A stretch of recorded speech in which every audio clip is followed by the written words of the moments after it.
que son los ríos Suchiate, que está aquí en la frontera con Guatemala. Entonces, el Suchiate lo que hace es frontera con Guatemala. Este es bien importante.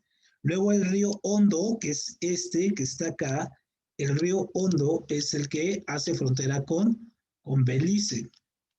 Y el río, en este caso, el río Bravo, que es el que corre por toda esta parte, ¿no? El Bravo es el que hace frontera, en este caso, con Estados Unidos. Entonces, estos son los ríos que hacen frontera. Y este tipo de preguntas te la ponen en forma de relación, o sea, relaciona el país, el río con la frontera que hace, ¿no? Entonces, Suchiate, Guatemala, Hondo Belice, Bravo con Estados Unidos. Y luego tenemos estos, tenemos ríos que son los ríos más caudalosos, es decir, caudalosos significa que pueden circular barcos o obviamente barcos pequeños, barcos de no gran caudalaje y que pueden atravesar, llevar mercancías. En este caso, los ríos que tenemos sería el Papaloapan, que es un río bastante grande, y el río Grijalva, Usumacinta, ¿no? Son los ríos, en este que está aquí, que circulan en estas partes del sureste. Son los ríos muy anchos, muy extensos, que pueden ir recorriendo. Y el río, en este caso, este también te lo llegan a poner, pero con una cuestión muy importante, el río Lerma. El río Lerma, que está aquí, que llega desde Guadalajara y que llega hasta acá, hasta la Ciudad de México, llega hasta acá. Este es el río que se caracteriza por ser el río más contaminado. Es el río más contaminado, es el río más sucio, es el río que obviamente se ha vuelto todo un problema de salud, ¿no? Entonces, ojo con estos. Lerma, el más contaminado, Grijalbo, Sumacinta, junto con el Papaloapan, los más caudalosos. De hecho, el más caudaloso, ¿no? Podemos decir que es el Grijalba. ¿Ah? Y los ríos que hacen frontera, pues son estos, ¿no? Suchiate, Hondo y Bravo. Perfecto. Esos son los ríos. Esas son las preguntas de ríos.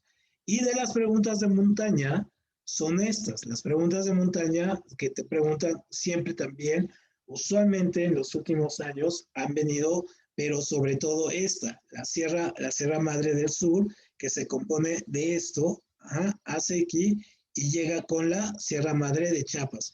De hecho, estas son la misma. No es que sea una cordillera diferente, sino es la continuación. Aquí hay una pequeña, una baja, pero en realidad también es tierra alta. Entonces, todo esto, ¿no? Pues es la Sierra Madre del Sur. Esta es la cordillera, en este caso, neovolcánica o meseta central. Este es bien importante, ¿no? La meseta central. ¿Por qué? Porque aquí están los volcanes, ¿no? Está el Ista, ¿no? Está el Popo, en este caso, y también encontramos acá el pico de Orizaba o el volcán de Orizaba, en esta parte, en la meseta central. Luego está la Sierra Madre, en este caso occidental, que parte acá desde Guadalajara y va a llegar acá hasta Sonora, pasa por, en este caso, Chihuahua. Esta es la más grande, ¿no? Esta es la más grande, la Sierra Madre Occidental. Y la más pequeña es la Sierra Madre Oriental, que no es tan grande, ¿no? En este caso, y que recorre Tamaulipas y Veracruz, ¿no? Y es pequeña, no es tan grande, bueno, pero sí tiene cierto volumen. Y hay una pequeñita cordillera que está acá, que es donde están estas famosas, esta carretera, la Rumorosa, que es muy peligrosa, ¿no? Que es la Sierra Californiana, ¿no? Que está acá. Aquí en esta Sierra Madre Oriental es donde está la de Cumbres de Matrata y todo ello. Entonces, básicamente, esas son las montañas más grandes o las que digamos son las más preguntadas. Muy bien.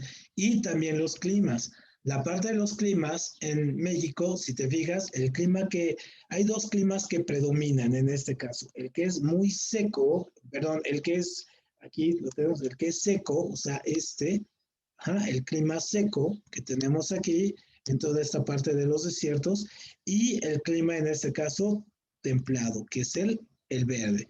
Son los que predominan, son los climas predominantes. Entonces, de hecho, la pregunta es así, ¿no? ¿Cuáles climas son los que predominan? Entonces, del seco al muy seco y del templado húmedo a templado, en este caso, subárido. Y tenemos este, que es el que nosotros también llamamos cálido húmedo, ¿no? También, sobre todo las costas, si te fijas, es donde está la playa. Entonces, esos serían los climas. Entonces, seco, ajá, en este caso, seco, templado, templado y húmedo. Son los climas que predominan en México. Entonces, esa es la parte que habíamos visto la otra vez, pero que, bueno, no pudimos ver aquí bien con los mapas. Y luego vamos a ver la parte de geografía, en este caso, económica. Entonces, la parte económica, esta también es una parte que te preguntan por zona y es una serie de preguntas que, bueno, usualmente son dos preguntas en geografía de esto. México está dividido en zonas económicas o zonas, en este caso, geoeconómicas, como se le llama. Si te digas, esta es la zona, esta es la zona norte, ¿no? La zona noreste, noroeste, ¿no? La zona, en este caso, agrícola, la zona, en este caso, de Chiapas, y todo ello. Cada una, si las vemos en el mapa, podemos distinguir básicamente cuál es la más rica.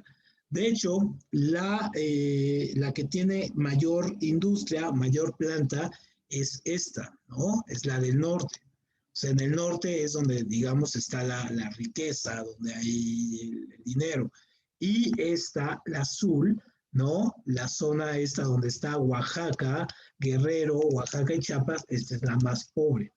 Entonces, estas dos son las más ricas.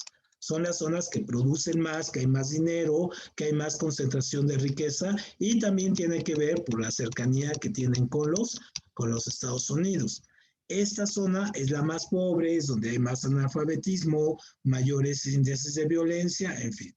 Esta zona verde, esta es la zona central, esta es la zona, digamos, que tiene mucho poder económico, pero es donde se concentra la mayor parte de los servicios y comercios. Y ojo, muy importante, esta del norte es muy rica porque aquí es donde está la industria. O sea, es donde están las grandes zonas industriales, de fábricas y todo. Acá está el comercio y los servicios. Obviamente la Ciudad de México es la que más produce y es la que jala y hace que esta zona sea económicamente muy activa. Esta zona de acá, estas dos zonas, lo que es la zona que es Sinaloa, Sonora, las Baja Californias y todo lo que es aquí Michoacán y Jalisco, esta es la zona agrícola, ¿no?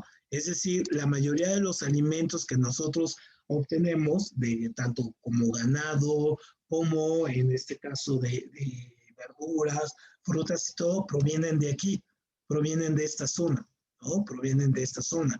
De acá, entonces, acá produce, aquí están la zona industrial, las zonas de fábricas, aquí el comercio, acá la zona más pobre, esta zona que vemos azul, esta es la zona petrolera, ¿ah? Digamos Tabasco, Veracruz, su riqueza proviene del petróleo, y esta zona de acá es la zona de Yucatán, su poder está en el turismo, ¿no?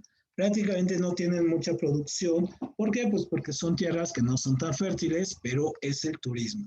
Entonces, cada una de estas zonas tiene su propia característica, ¿no? Tiene una característica bien definida. Entonces vamos a ir revisando. Por ejemplo, la zona noreste, esta que decimos que es las Baja California, Sonora, Nayarit, en este caso, este es bien importante porque si bien de ahí viene mucho la parte de productos del mar. Por ejemplo, los camarones, las langostas, sardinas son las que nutren básicamente los mercados como el mercado de la viga, ¿no? De México, que llegan todos los días cargamentos de pescado o de atún o de camarones, en este caso aquí a la Ciudad de México, y los distribuyen a todo el mundo. Digamos que este es muy importante. Básicamente son una gran, en este caso, potencia pesquera, ¿no? Gran pesquera y producción agrícola junto con la otra, con la del occidente. Y obviamente hay una producción agrícola, minera, pero menos intensa porque la mayor parte de las mineras están entre Chihuahua, Coahuila, Torreón, San Luis Potosí, en fin. Muy bien, entonces esa es la parte. Luego la zona norte, esta de Chihuahua, Coahuila, Durango, Zacatecas, San Luis Potosí, aquí es donde prácticamente están las mineras. ¿Mm? Aquí hay una gran producción de minas. Entonces ahí se produce, se extrae mucho oro, en este caso oro plata, hay muchísimos materiales y obviamente de agricultura es menor. También, ¿por qué? Pues porque es una zona muy de desierto. No sé si alguna vez hayas ido por estas zonas, pero, por ejemplo, son más desérticas y se dan otro tipo de elementos. Por ejemplo, elementos como algodón, vid, sodo, tarjetas, fibras, ¿no? Es decir, son elementos que no necesitan tanta agua o que no necesitan tantos cuidados especiales. Quizá la vid sí o el trigo, pero hay zonas donde se pueden producir, en ese caso, como es en Durango. Pero fuera de ahí es muy desértico esta zona y su mayor producción es minera. Luego la zona noreste, que es la zona de Nuevo León y Tamaulipas, esta es la zona, te digo, más rica, sobre todo en la parte de la industria. Y entonces, ¿por qué? Porque es su actividad más importante esto, ¿no? La industria manufacturera. Entonces, si tú cuando vas caminando, bueno, más bien cuando vas en carro o vas en avión y vas viendo ahí, es una gran cantidad de fábricas tras fábricas tras fábricas y hay muchas de estas, ¿cómo se llaman? Estas maquiladoras, muchas maquiladoras que vienen de Estados Unidos, ponen sus plantas acá, ¿no? Y obviamente dispone de algunas reservas de petróleo, sobre todo en Tamaulipas, ¿no? En Tampico. Y también tiene un puerto, también tiene el puerto de Tampico o el puerto Madero, también concentra una gran población, pero no es muy de pesca. ¿Por qué? Pues porque el Golfo de México está muy contaminado por el petróleo. Entonces tampoco tiene mucha esa cuestión. Y obviamente tiene un gran nivel de población. Luego, la centro-occidente, este es súper importante. Si te fijas, en esta tenemos el granero, es por donde verdaderamente se produce la mayoría de los alimentos. Entonces, ve todo lo que produce, ¿no? El maíz, sorgo, fresa, vid, plátano, sandía y todo, y produce la mayor parte del ganado, ¿no? Tanto de las vacas, de los cerdos y de las cabras. Entonces es lo que mayor produce y su industria está muy basada en esto, ¿no? En la industria alimentaria con esto, química y calzado, pues de todos los residuos que quedan de los animales, en este caso del papel y maderera de los bosques, sobre todo de Michoacán, ¿no? Cortan muchos árboles y tienen mucha reserva ahí, ¿no? Entonces son Jalisco, Colima, Aguascalientes, Michoacán y Guanajuato. Esa es la zona centro. Luego la otra zona es la zona sur, que decimos que es la más pobre, ¿no? Y obviamente sí producen ganado, producen caballos, cabras y puercos, pero no al nivel que producen sus vecinos, sino este es más consumo interno.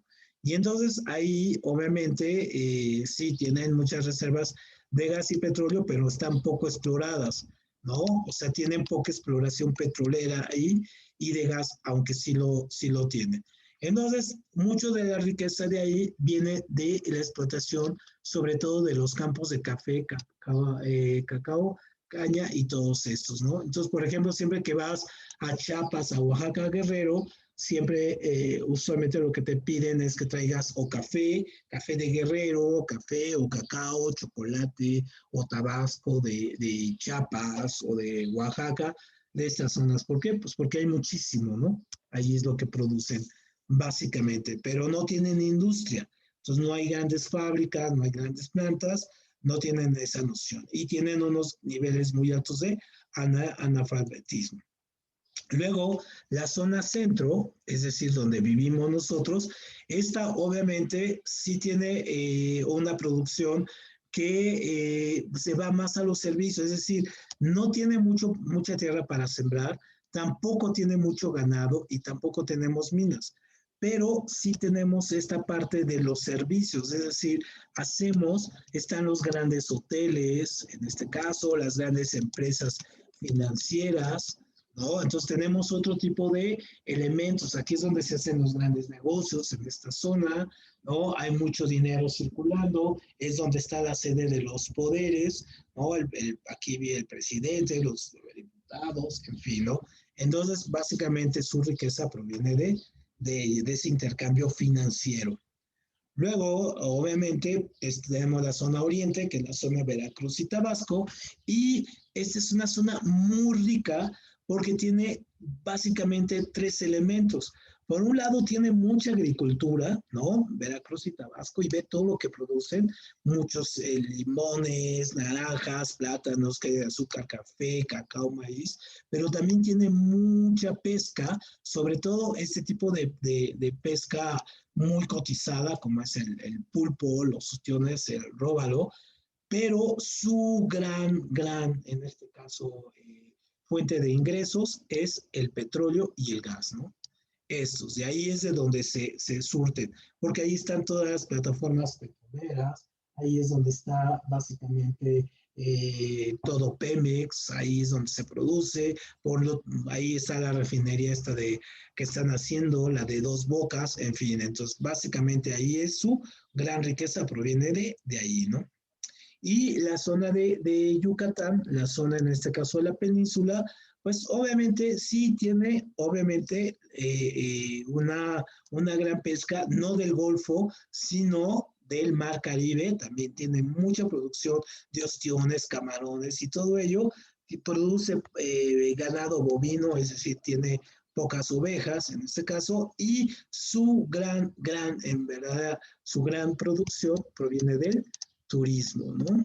O sea, su gran riqueza proviene del turismo hacia las zonas arqueológicas, hacia las playas, ahí está donde está Cancún, donde está Tulum, están todas las zonas de Chichen Itza, en fin, ¿no?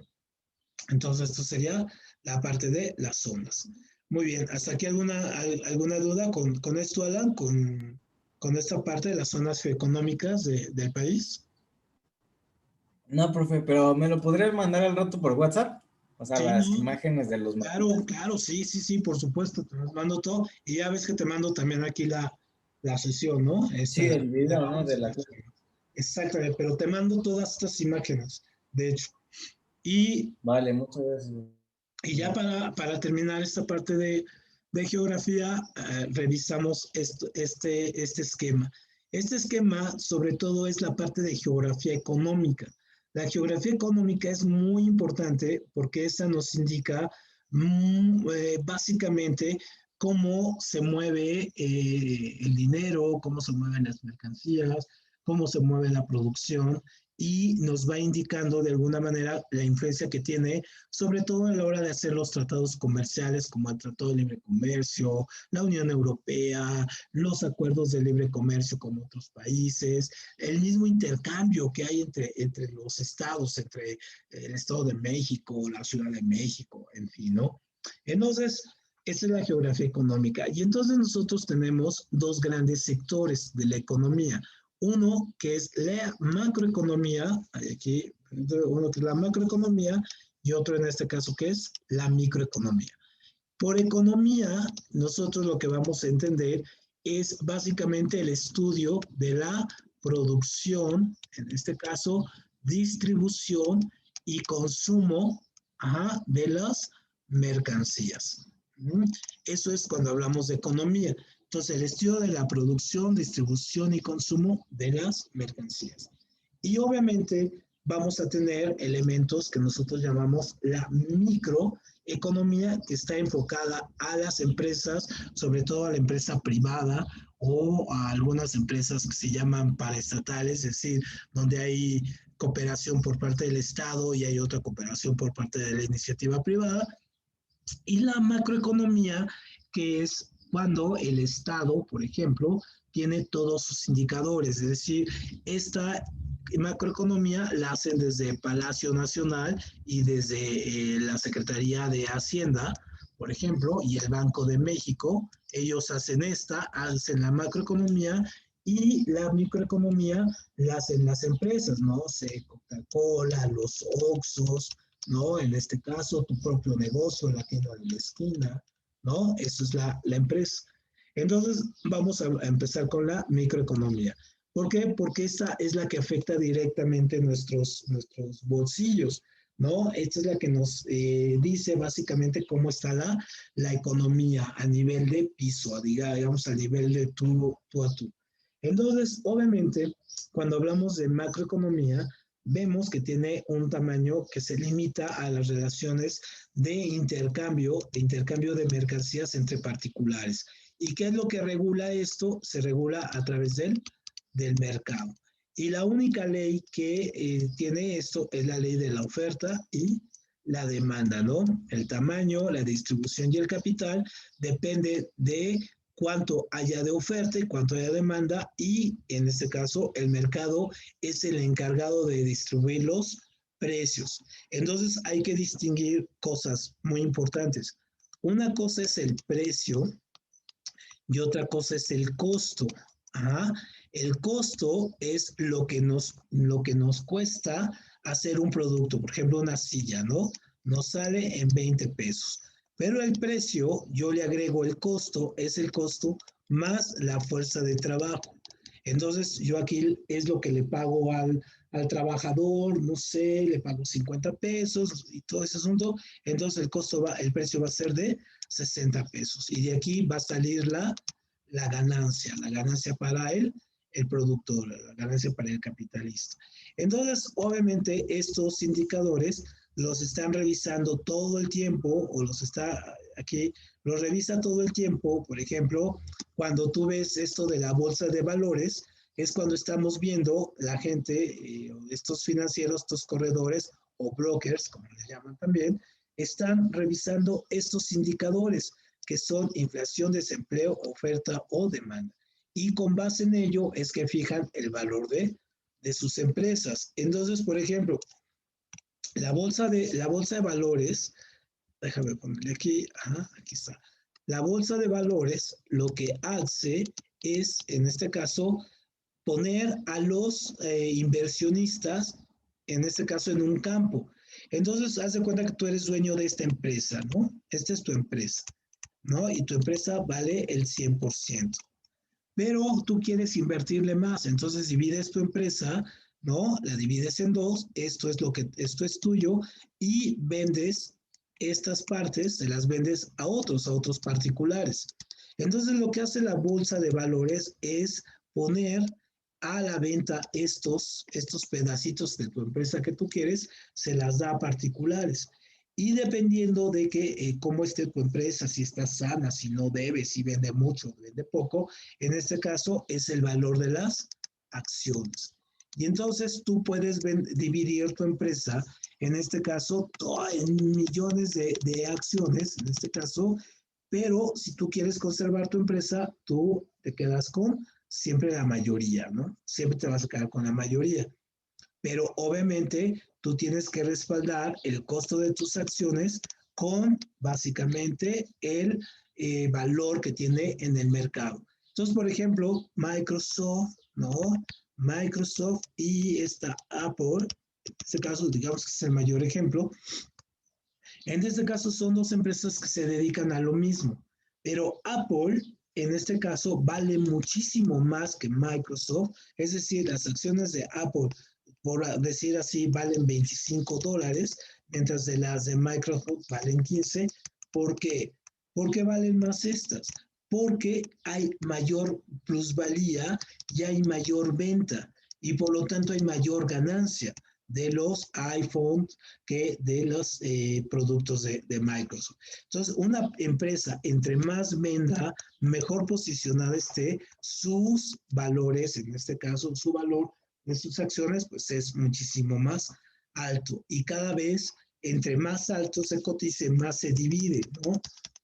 Más veces se divide, ¿para qué? Para obtener más capital. Y otra cosa muy importante, no hay que olvidar que también cuando hablamos de capital, No, capital no es sinónimo de dinero. El capital es solo una parte del dinero. Esta es una, digamos, es una, aquí vamos a verlo, el capital. Uh-huh. El capital está compuesto de algo que nosotros llamamos capital variable más capital, en este caso, estable, ¿no? O capital que no se mueve. Todo el capital variable, por ejemplo, es el trabajo, ¿no? Es el trabajo, son los obreros, ¿no? Es lo que está cambiando, lo que se está moviendo. El capital estable o capital fijo, por ejemplo, son las rentas, es el edificio, ¿no? En este caso que tenemos, o sea, son nuestros costos fijos. Acá el capital variable también puede ser la maquinaria, ¿no? Que hay que estarla cambiando, en fin. Entonces, obviamente, el dinero va a ser solamente una expresión de lo que tenemos de capital. Entonces, haz de cuenta que yo tengo un edificio, ¿no? De mi empresa y ese entra dentro del capital estable. O sea, ese ahí se va a cotizar y quizá va a cambiar el precio por la plusvalía, en fin, pero es un capital ahí. Pero yo tengo computadoras y cada año tengo que cambiar las computadoras. Por lo tanto, ese es capital variable, ¿no? Pero también tengo obreros y los obreros en este caso también puedo cambiarlos, puedo moverlos, unos ganan más, ganan menos, por lo tanto también es capital variable. Y todo eso lo podemos traducir en dinero, ¿no? Podemos hacer la traducción de la suma de los capitales, cuánto es, y nos da dinero. Entonces, eso es el valor de algunas empresas que dicen, una empresa vale 100,000 millones de dólares, ¿no? ¿Por qué? Porque tradujimos todo su valor de capital, lo tradujimos en dinero y a lo mejor ese es su valor. Muy bien, entonces obviamente los empresarios tienen que tomar todo esto en cuenta cuando sacan un producto o están en este caso haciendo una nueva empresa. Entonces toman en consideración estos términos, por ejemplo, la inflación. ¿Qué es la inflación? La inflación, ajá, es cuando yo tengo más circulante, ajá, más circulante del necesario. Uh-huh. ¿Qué significa el circulante? El circulante significa más el dinero líquido. Entonces, por ejemplo, te pongo este ejemplo, ¿no? En julio. En julio tú tienes 1 kilo de manzanas, no, un kilo de jitomates, ¿no? 1 kilo de jitomates. Y el kilo de jitomates en julio te sale en 10 pesos. Pero en diciembre, 1 kilo de jitomates te va a salir en este caso, en 50 pesos. Esto es lo que se llama inflación. ¿Pero por qué sucedió esto? Sucedió porque en julio no hay demanda de jitomates, es decir, la demanda es baja, ¿no? Y hay en este caso mucha oferta. En diciembre, cuando se dan los aguinaldos, o sea, hay mucho dinero afuera de la calle, los ahorros, todo el mundo quiere gastar, comprar, hacer compras, por lo tanto, todo el mundo tiene dinero. Entonces, obviamente, la demanda es mayor y la oferta suele ser menor. Por lo tanto, el precio sube, ¿no? Y entonces, también funciona así. Haz de cuenta que tú tienes 100 pesos, pero te dan tu aguinaldo y todo ese asunto y todas sus prestaciones, por lo tanto, ya tienes 500 pesos al mes. O sea, todos los meses tienes 100, pero ese mes tienes 500. Entonces, el empresario lo que dice es que, si este tiene dinero, entonces yo le puedo vender más caro y lo va a aceptar. Y sí, funciona, ¿no? Las cosas, aunque se vendan más caro, en diciembre, como tienes dinero, tienes la sensación de que puedes pagarlo y por lo tanto lo pagas. Y por lo tanto los precios suben. Entonces, esos son los procesos de inflación. Cuando hay mucho dinero circulando y en este caso ahí está y digamos, para que baje la inflación, pues hay que ir retirando ese dinero. ¿Y cómo se retira el dinero? Pues se retira de los bancos.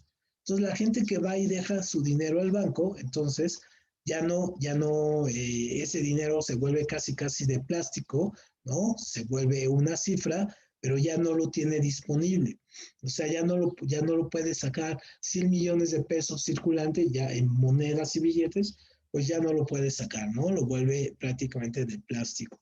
Entonces, también los bancos todos los días tienen que entregarle el dinero al Banco Central y el Banco Central les da nuevas monedas o nuevos billetes y el dinero viejo lo quema, ¿no? O sea, no lo vuelve a usar, lo quema y así van controlando, eso se llaman cortos y eso así va sacando dinero de circulación y hace que obviamente pues no haya inflación, ¿no?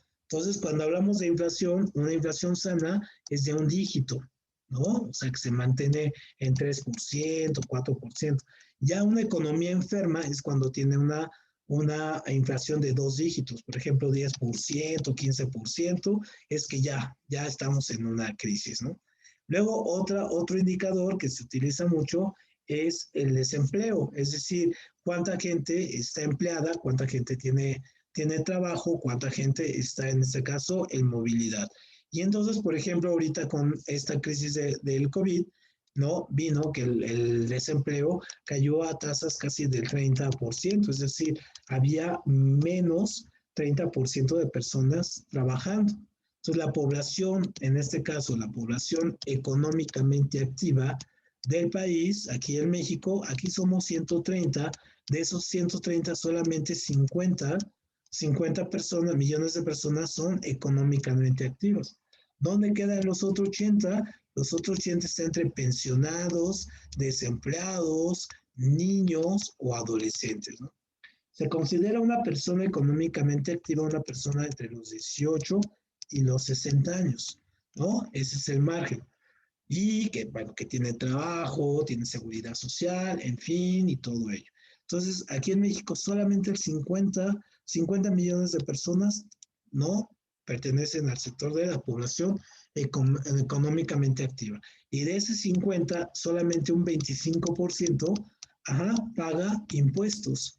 Es decir, solamente como estamos hablando de unos 14, 15 millones de personas de 130 pagan impuestos, ¿no? De manera directa. Los otros los pagamos, por ejemplo, cuando tú compras una Coca-Cola, pues te cobran el impuesto sobre el azúcar, impuestos sobre la bebida y todo ello. Entonces, en el precio pagas el impuesto. Entonces, de alguna manera también nosotros pues, pagamos impuestos, aunque digamos que no, ¿no? Entonces, la oferta y la demanda, pues es el mercado, ¿no? Básicamente es el asunto comercial, es como el mercado se autorregula. Y luego llegamos acá a la macroeconomía. Entonces decimos que la macroeconomía es cuando el representante del gobierno, en este caso, presidente, un rey o un sistema, una junta militar, deciden qué tipo de sistema va a llevar, económico va a llevar su país. Si es de orden capitalista, ¿no? Como México, si es de orden socialista, como Cuba, o si es un sistema keynesiano, es decir, que combina los dos, ¿no? Que combina estos dos, como países como Dinamarca o Noruega o Suecia manejan este esquema, ¿no? O sea, manejan asuntos de orden capitalista, pero también socialista, y esto se llama un sistema keynesiano. Entonces aquí los indicadores, ¿no? De que si una economía está bien o una economía está mal, dependen básicamente de estos, por ejemplo, de evaluación. ¿Para qué se devalúan las monedas? Las monedas se devalúan por lo siguiente, porque el sistema mundial de comercio se basa en el dólar, ¿no? Es decir, todo está cotizado en dólares, todo, absolutamente. Cuando tú compras algo, ¿no? Se cotiza en dólares. Y entonces, obviamente, si tú compras algo en el extranjero o en Amazon, por ejemplo, te lo cotizan en dólares. Entonces, obviamente, tú como país, en este caso, por ejemplo, aquí en México, necesita tener muchos dólares para poder después pagar lo que pide, ¿no? Digamos, deuda externa o maquinaria, en fin. Entonces necesita tener dólares. ¿De dónde saca los dólares? Pues devaluando su moneda. Es decir, si yo tengo aquí una Coca-Cola, ¿no? Una Coca-Cola aquí en México vale, pongamos, 13 pesos, ¿no? vale 13 pesos. Pero una Coca-Cola en Estados Unidos vale, en este caso, 2.50, en este caso, dólares. Uh-huh. Entonces, un empresario, por ejemplo, que paga en dólares, dice, yo aquí con $5, ajá, con $5, me compro 2 Coca-Colas en Estados Unidos. Entonces, le dejo $2 a Estados Unidos. Pero yo con $5, ¿no? ¿En cuánto está el dólar ahorita? En 20 pesos, ¿no? 5 por Veintitantos. 20 y tantos, vamos a ponerlo en 20, ¿no? Entonces serían 100 pesos. Entonces aquí yo tengo 100 pesos. Entonces yo tengo 100 pesos, convierto mis dólares a pesos, tengo 100, por lo tanto me puedo comprar casi 100 entre 13, me puedo comprar 4.5, en este caso, Coca-Colas, ¿no? No, más, ¿no? En este caso, casi 8 Coca-Colas o más o menos por ahí, ¿no? 7 Coca-Colas. Entonces me puedo comprar 7. Entonces, ¿dónde me conviene invertir? En el país donde mis dólares valgan más. Entonces, lo que hace el Estado es devaluar la moneda, es decir, hace que valga menos para que los inversionistas traigan dólares aquí y se quede acá. Entonces, por ejemplo, ¿no? En países, por ejemplo, aquí en México, ¿no? Aquí en México, un dólar en este caso vale 20 pesos, ¿no? En este caso. Pero, por ejemplo, en otros países, como en Argentina, ¿no? Un dólar, en este caso, vale un peso argentino, ¿no? Están en igualdad de circunstancias. Por lo tanto, los inversionistas prefieren venir a México, donde su dinero vale más, que ir a Argentina, donde su dinero vale lo mismo que en su país. Entonces, eso es, ¿no? Parte del asunto. Muy bien. Muy bien. ¿Aquí alguna duda? Aquí, Alan, con esto. Son términos así medio, de repente No, enredados, ¿no? profe. Está algo extraño, pero sí, sí lo entendí. Sí, son como términos ahí un poco, de repente que uno escucha todo el tiempo y de repente uno cuando ya los entiende, pues ya va viendo. Ahora, tasa de interés. Vamos a ver la tasa de interés. Permite. Ahora, ¿me permites hacer una llamada un segundito? Un poco importante aquí. Adelante, profe. Sí, dame un segundito, permíteme.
Listo, Alan. Gracias, perdón ahí por la... Tenía una No llamada se preocupe, pendiente. profe. Muy bien, y luego tasas de interés, fíjate, las tasas de interés, estas son muy importantes porque estas determinan si una economía está, en este caso, sana o está enferma. Entonces, las tasas de interés, por ejemplo, tenemos dos cosas. Una cosa es lo que llamamos nosotros ahorro y otra cosa es lo que nosotros llamamos inversión, ¿no? Entonces, cuando yo tengo ahorro, en este caso, es que necesito yo que la gente, más ahorro, necesito que la gente meta su dinero al banco, ¿no? Meta dinero al banco. Uh-huh. ¿Por qué? Porque yo necesito dinero, yo como Estado, ¿no? Necesito dinero, entonces la gente mete su dinero.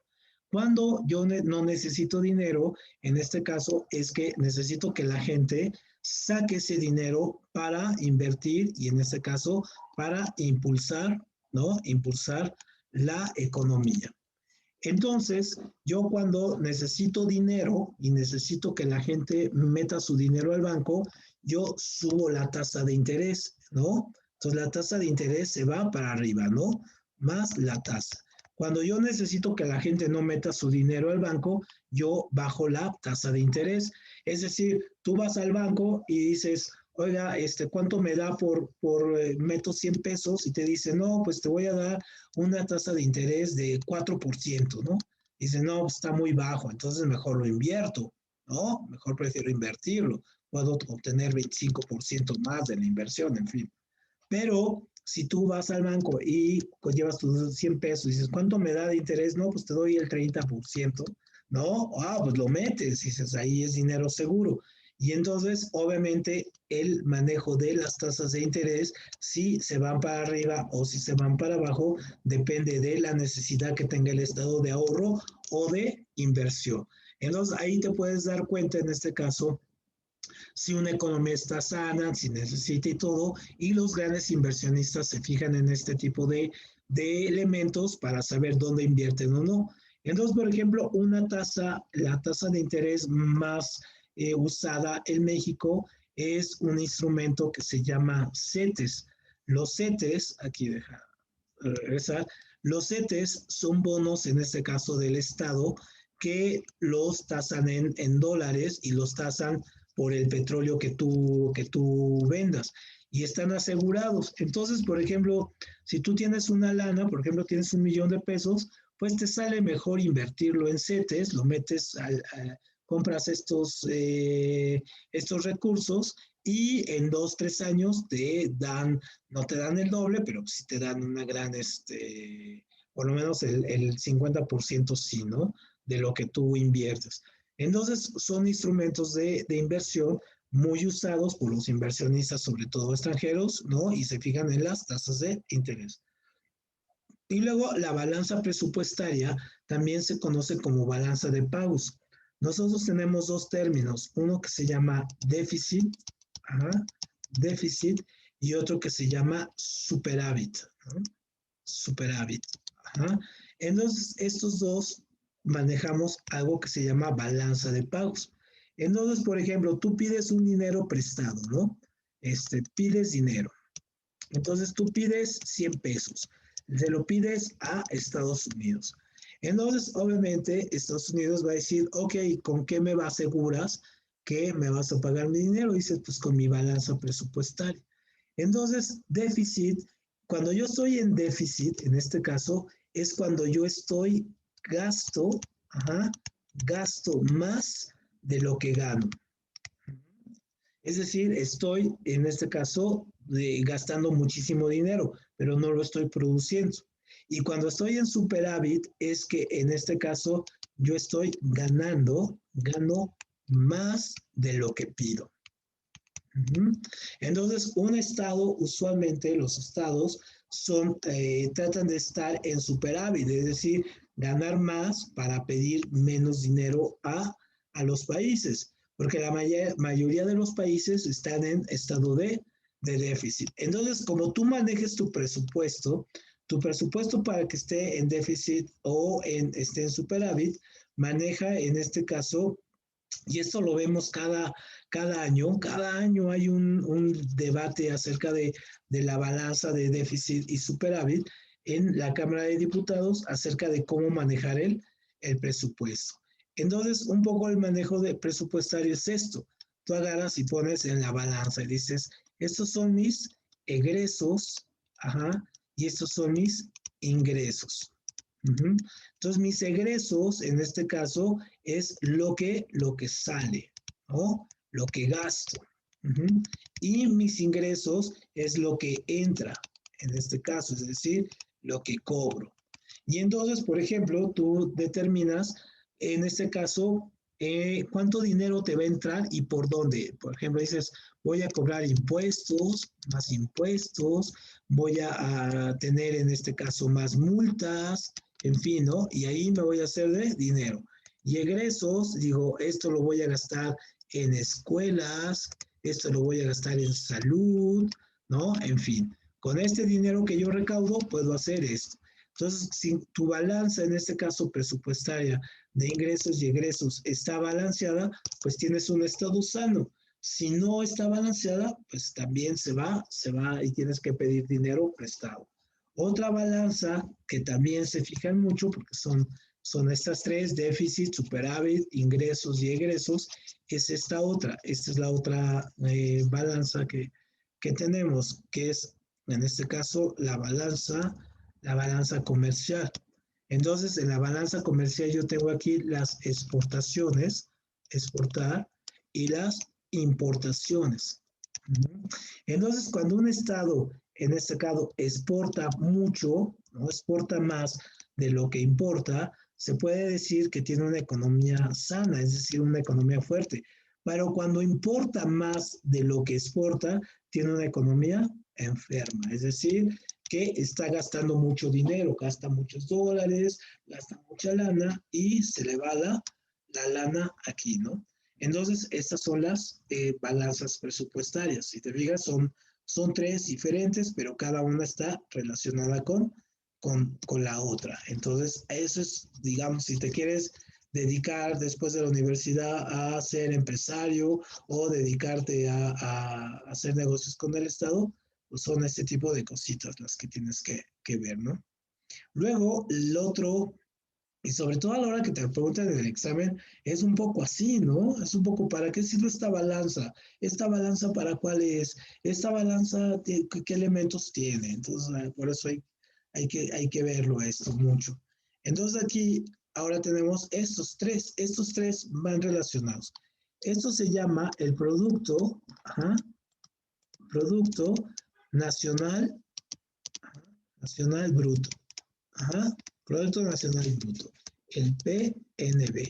Y esto simplemente es el total, ajá, el total de la producción, el total de la producción de un estado en un año.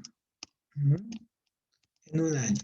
Entonces, todo lo que produce México, por ejemplo, o un país, o Estados Unidos, todo ese asunto, en un año es el Producto Nacional Bruto. Luego, el Producto Interno Bruto es el Producto Nacional Bruto, es decir, todo eso que se ganaron entre el total de la población, el total de la población. Entonces, por ejemplo, imagínate cómo es el PIB, en este caso de países ricos, que por ejemplo, México tiene 130 millones de habitantes, ¿no?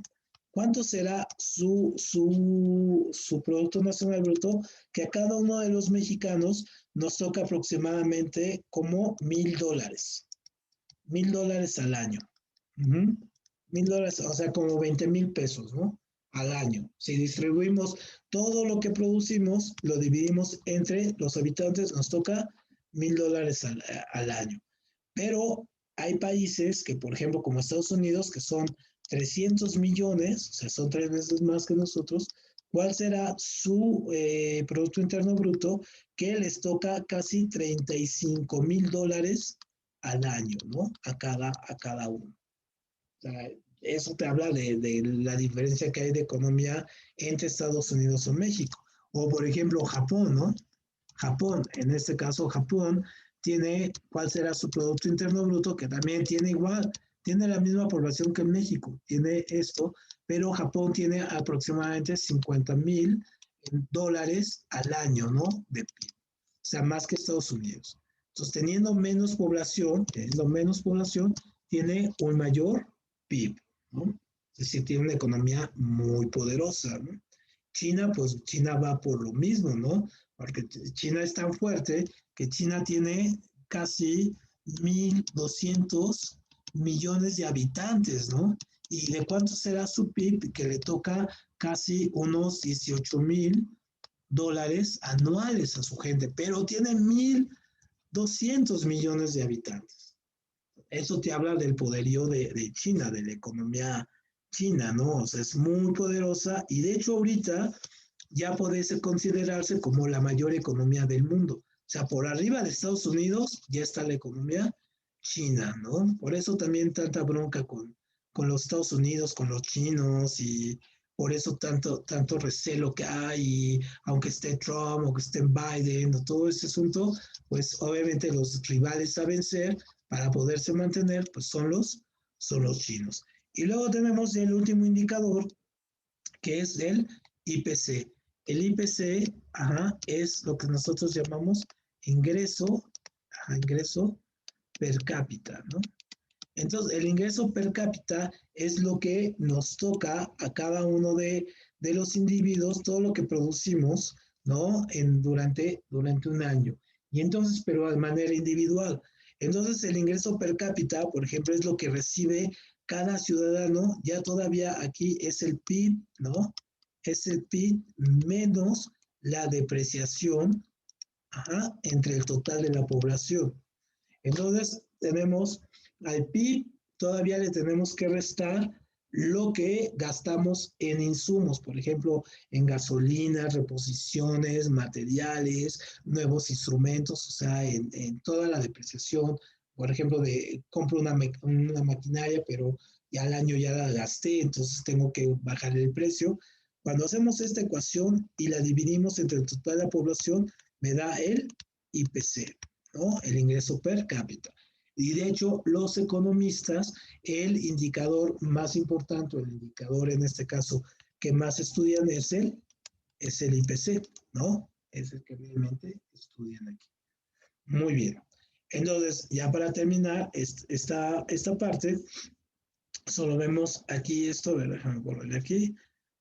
Esto de los sectores productivos. Todos los sectores productivos los dividimos en tres, ¿no? Los dividimos en tres, que son en este caso el sector primario, ¿no? Que es el sector básicamente el que genera los alimentos, la agricultura, pesca, extracción de las mineras, las ganaderías. El secundario, que es, digamos, la manufactura, ¿no? Que son las fábricas.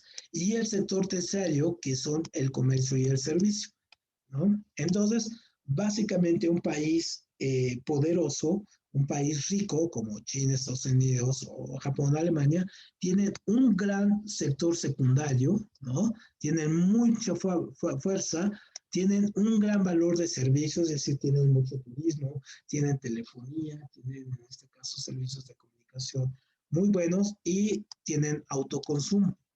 Pero países como México desarrollan mejor el sector primario, es decir, tenemos muy buena cuestión de agricultura, pesca, extracción, pero tenemos poca industria, o sea, no producimos muchas fábricas y tampoco tenemos un sector terciario, es decir, tenemos poco comercio. Entonces, esta cuestión es lo que hace esta línea entre el desarrollo y el subdesarrollo, ¿no? ¿No? Que nos hace ver, por ejemplo, que un país desarrollado pues tiene mayores índices de salud, mayores índices de alfabetismo, ¿no? Tienen poca población, tienen poca población, mientras que los países subdesarrollados, en este caso, tienen mucho analfabetismo, son muy grandes, tienen muchísima población, en este caso, y sobre todo población jóvenes, y tienen obviamente sistemas de salud deficientes. Lo vemos con la pandemia, ¿no? Cuánta gente ha muerto, por ejemplo, en los países pobres que ni siquiera tienen para la vacuna. Entonces, obviamente, la brecha tan fuerte que hay entre un país desarrollado y un subdesarrollado, pues se manifiesta en este tipo de expresiones de corte, digamos, social, ¿no? Como la delincuencia, el número de embarazos, la gente que está afiliada, por ejemplo, a partidos políticos, en fin, todo ello. Muy bien, Alan, ¿cómo ves este asunto? ¿Complicado? ¿Fácil? ¿Tranquilo? Pues está confuso más que todo, pero está bien. Sí, esto lo vamos a ver después ya con ejercicios, con los ejercicios tipos del examen, ya lo vas a ir viendo poco a poco, porque sí, de entrada verlo todo esto en un trancazo, pues es demasiado, ¿no? Te quedas así como, wow, es demasiada información, ¿no? Esto. Muy bien. Entonces, bueno, con esto terminaremos la parte de geografía, ¿no? La parte de geografía y si quieres mañana le seguimos con la parte de matemáticas y mientras te mando todas las diapositivas de aquí, ¿no? Todas estas ahorita. Te Sí, las por mando favor, profe. te las mando en forma de imagen y más al ratito la presentación. Y mañana le seguimos con matemáticas, ¿no? Entonces, Sí, sí.